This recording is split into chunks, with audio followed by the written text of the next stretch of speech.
So, our last vlog was called Getting It All Back.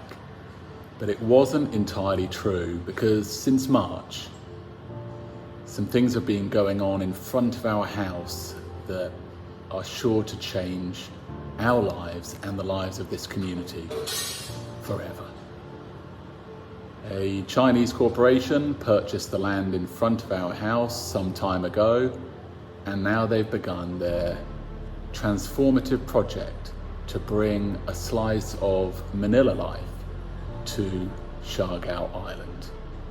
For us, we've had to endure quite a lot already, and we're just at the beginning of an 18 to 24 month journey, and we're expecting the tall buildings that are rising in front of us to block out entirely our wonderful view over Daco and Guam Island. I guess when the super typhoon came and wiped out our house, and I wondered what might be next for us, what God has got in store. Well, it seems like He's got something that maybe we don't want to contemplate in store, which is the absolute change in lifestyle and view and atmosphere around this community. For now, this vlog is called When Big China Came to Little Siargao. Let's see what's going on in front of us, up close, and in the community at large.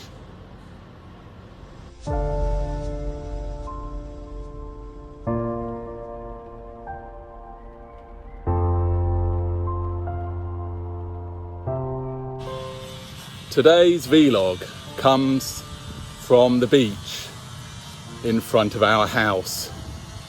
We're going to feature the changes that are happening around us, the night work, the Mabua community, and many, many other things. Martin and I are finding it hard to look at the beach where we used to date and had our wedding photos. We'll see what the future brings. And that's just it. We don't now know what our future looks like. Sometimes I just feel like I want to be lifted out of this situation. The pylons are going higher and the generator here on the beach is getting louder. This is far from a peaceful Paradise Island. In fact, living here now is much the same as living on a busy highway in Cebu or Manila. It's a wonderful juxtaposition, looking at this massive construction site where hundreds of millions of pesos are being poured in, and then behind it is the Mabua community. The contrast is beyond all imagination, and yeah, a year ahead it's going to be interesting to see what happens here, given the money that's pouring in. The investment is absolutely off the chart for Siargao Island. Definitely one of the most challenging things about this particular construction has been the insistence of the contracting firm to work at night. Here we are, it's Saturday evening, approaching 6:30, and massive machinery is still ongoing. Indeed, while we were trying to recover from this super typhoon, the contracting firm worked through to 2 or 3 in the morning, and then after some negotiation they appear to have agreed to limit this to more like 9 o'clock in the evening. We'll have to see how it progresses, but for now, here on Siargao Island, life will never ever be the same as the construction continues. So this is how the action looks at night from our beautiful home. Perhaps you can no longer call it a beautiful home, with these huge construction vehicles moving back and forth. The cement mixer's the worst. It grinds you down and makes you feel like you want to throw yourself off a cliff. This is how life is treating us these days on a Siargao Island that will never, ever be the same for us in the light of this massive resort going up in front of us over the next 18 to 24 months. So, standing in the wreckage of the former hostel, Pirates, gives you an incredible view of what we're facing with this community around us and the transformation of the beachfront by the Chinese corporation. You can see there our house surrounded by heavy machinery, and then also the houses and rental unit of the Gonzaga family. Let's just walk ahead and see what else we can discover. I have to be a little bit careful here because of the wreckage and the slightly uncertain nature of the construction. Now behind me here is the newly refurbished and Instagram friendly Villa Tres Resort. I'll put the Instagram details on the screen. So, looking beautiful again, Luna Villas Tres. And then over at the Gonzaga land, you can see our house tucked in there. Tidong's house. And then ahead, the huge transformation of the beachfront land with the lease track being pretty much hammered by a huge amount of trucks passing through. And perhaps far more interesting is this community behind me. It's known as the Mabua community, and it's a tight living quarters here for a number of people who've either sold their land or just been attracted to living in this area. It's Wednesday morning and you can hear the karaoke as usual. There's always a birthday, there's always a party. These guys absolutely adore having fun. They're a fair way away from us. We're going to go right inside that community now before exploring a little bit more at the edge of the creek of the Chinese construction.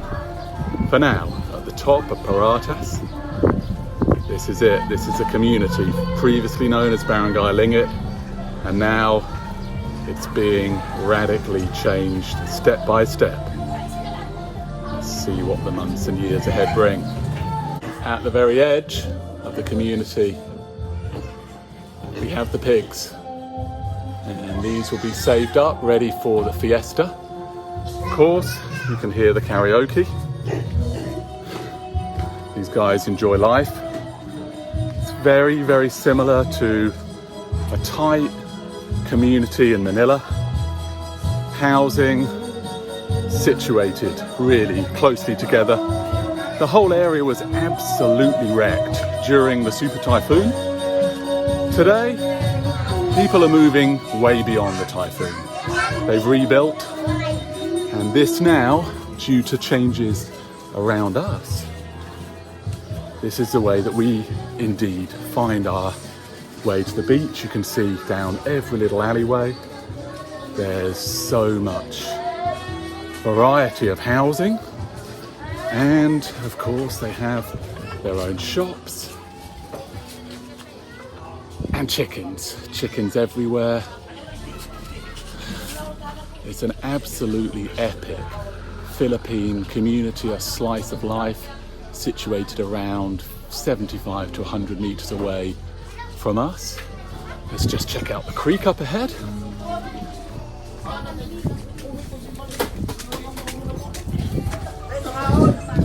And this is the creek. And we're going to feature that a little bit more. And looking back up towards General Luna is the other side of the creek.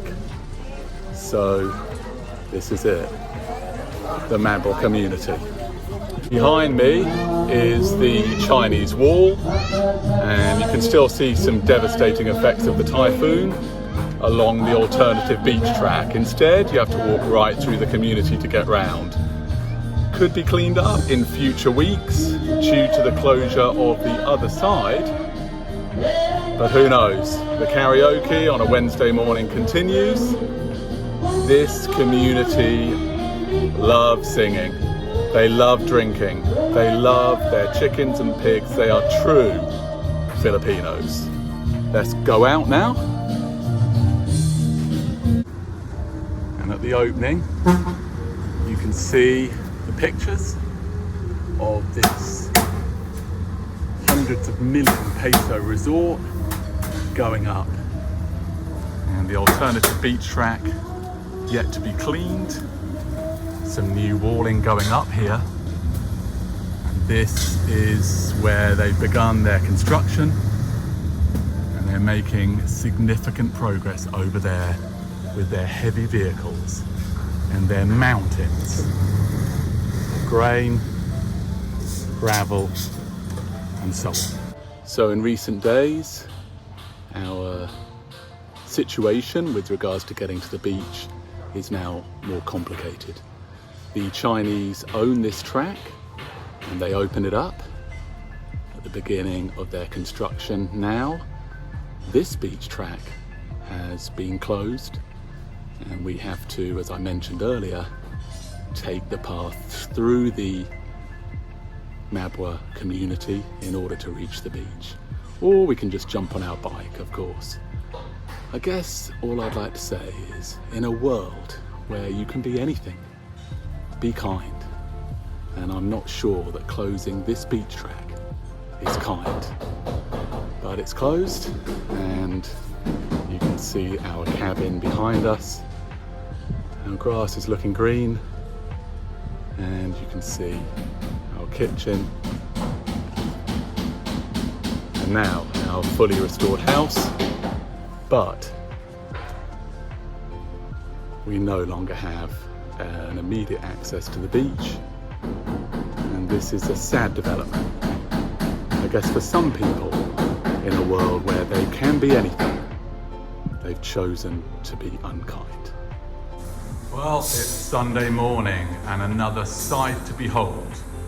On the building site in front of us, now the corporation there have assembled huge quantities of gravel and pebbles, and they're pushing on with their massive construction site.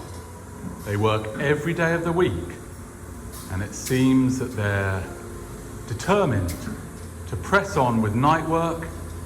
Last night they finished up at midnight, and there was significant noise and revving up of motorcycles as their workers left.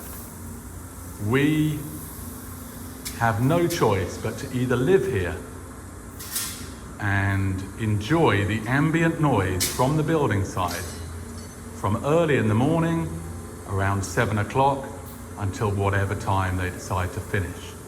Our view is increasingly looking like mountains of sand, but at this point in time, we can still see beautiful Siargao Island, and here, still from the bed, we can see Guam Island.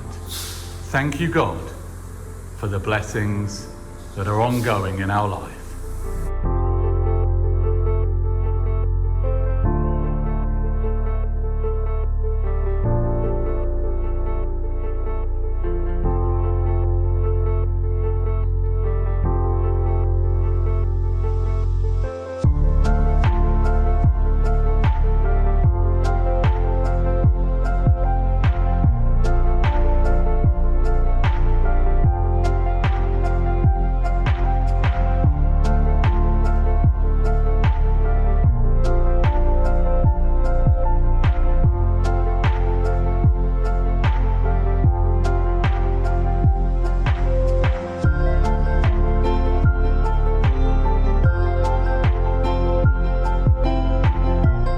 So the night work continues here at the construction site. You can see we've got our solar gates. The lights just come on automatically at night, and we're facing challenges from every corner in so many ways.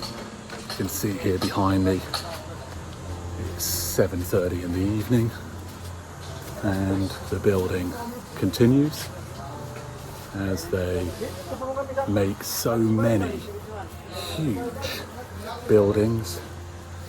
Behind me is the fully restored house, and I'm so happy to see the surfboards back on the wall.